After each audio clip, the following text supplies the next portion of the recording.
Students and friends, welcome to the third part of this video of the topic residential status. हम individuals का residential status determine करना सीख रहे हैं, जिसमें हम ऑलरेडी बेसिक कंडीशंस की बात कर चुके हैं और उनके 3 एक्सेप्शंस की बात भी कर चुके हैं। अब हम देखने जा रहे हैं कि एडिशनल कंडीशंस क्या हैं।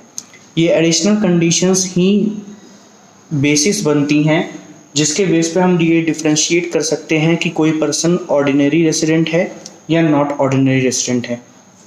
इसके पहले की बातें हम 2 वीडियोस में कर चुके हैं। सो अगर आप इन बातों को देखना चाहते हैं तो आप पिछली वीडियोस देख लीजिए। ये थर्ड और लास्ट वीडियो है जिसमें हम बात करेंगे कि एडिशनल कंडीशंस को फुलफ़िल करने के बाद ही कोई इंडिविजुअल OR यानी कि ऑर्डिनरी रेसिडेंट बनता है, या अगर वो फुलफ़िल नहीं होती हैं तो वो NOR हो जाता है, यानी नॉट ऑर्डिनरली रेसिडेंट। OR का मतलब है ऑर्डिनरी रेसिडेंट, यानी कि वो हमारे बीच रहता है, वो ज़्यादा से ज़्यादा टाइम इंडिया में बिताता है।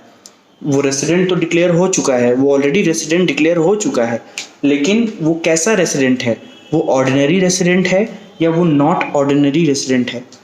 OR का मतलब है कि वो ज़्यादा से ज़्यादा टाइम इंडिया में बिताता है, और NOR का मतलब है कि वो बिताया हुआ टाइम वो आता जाता रहता है, उसका हिस्ट्री बहुत वीक है।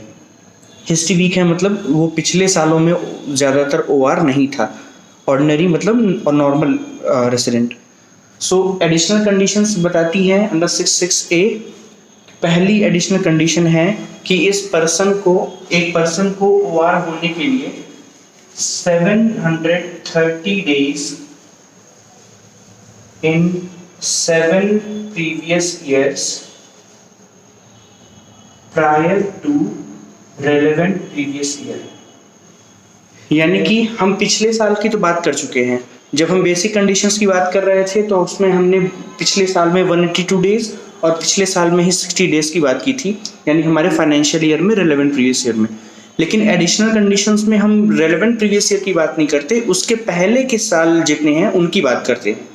तो एडिशनल कंडीशन कहता है कि आपके रेलेवेंट प्रीवियस ईयर के प्रायर यानी पहले के 7 प्रीवियस ईयर्स में, आपके रेलेवेंट प्रीवियस ईयर के पहले के 7 सालों में उसे 730 दिन 730 डेज तक इंडिया में रहना होगा, यानी उसका रिकॉर्ड होना चाहिए कि वो इंडिया में पिछले 7 सालों से 730 दिन से ज़्यादा टाइम के लिए इंडिया में था।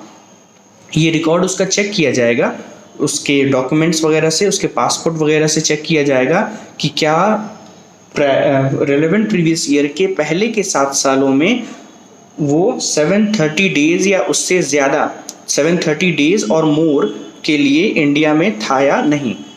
ये कंडीशन अगर फुलफिल हो जाती है तो एक और कंडीशन चेक की जाती है, जो कि है सेकेंड एडिशनल कंडीशन, और हम यहाँ पर एंड लिखते हैं। आप यहाँ देखिए, मैंने और लिखा था, यानी अथवा, या तो ये ऑप्शन या तो ये ऑप्शन, यहाँ बीच में और था, यानी इन दोनों में से कोई एक कंडीशन फुलफिल करने पर आपकी बेसिक कंडीशन सेटिस्फाइड मानी जाती हैं। लेकिन एडिशनल कंडीशन में ऐसा नहीं है। एडिशनल कंडीशन में यहाँ एंड लिखा हुआ है, इसका मतलब आपको दोनों ही कंडीशन फुलफिल करनी है।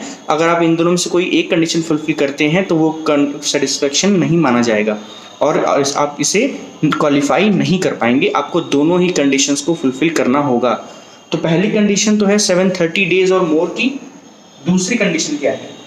दूसरी कंडीशन है कि उसे एटलीस्ट 2 टाइम्स रेसिडेंट होना होगा, 2 times resident in 10 previous years prior to relevant previous year।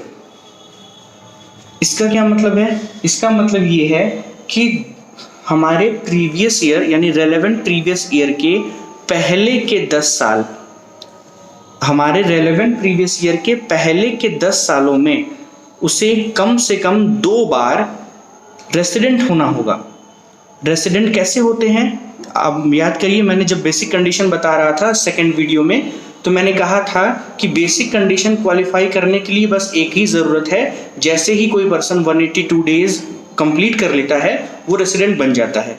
और क्योंकि हमें हर साल ये रेसिडेंशियल स्टेटस कैलकुलेट करना होता है, तो हम ये चेक करेंगे कि क्या पिछले 10 सालों में वो कम से कम दो बार वो रेसिडेंट रहा हो। क्योंकि इस साल हम ये चेक कर रहे हैं तो उसके पहले के साल में भी हमने चेक किया होगा कि वो रेसिडेंट था या नहीं, उसके पहले ये हर साल चेक किया जाता है कि वो रेसिडेंट है या नहीं है। OR है या NOR है इससे मतलब नहीं है, कम से कम रेसिडेंट होना चाहिए।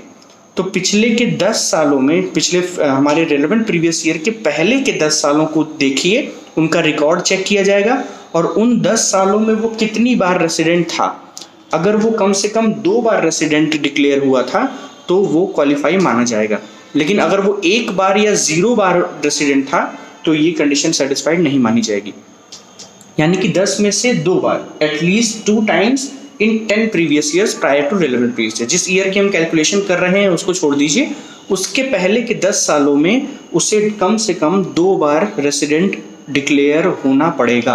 अगर ऐसा है, वो कम से कम 2 बार, 3 बार, 4 बार, 10 बार रेसिडेंट डिक्लेयर हो चुका है तो ये कंडीशन सेटिस्फाइड मानी जाएगी। और एडिशनल कंडीशंस दोनों ही सेटिस्फाइड होना ज़रूरी है। अगर पहली कंडीशन सेटिस्फाइड होती है, दूसरी नहीं होती, तो एडिशनल कंडीशन सेटिस्फाइड नहीं मानी जाएगी।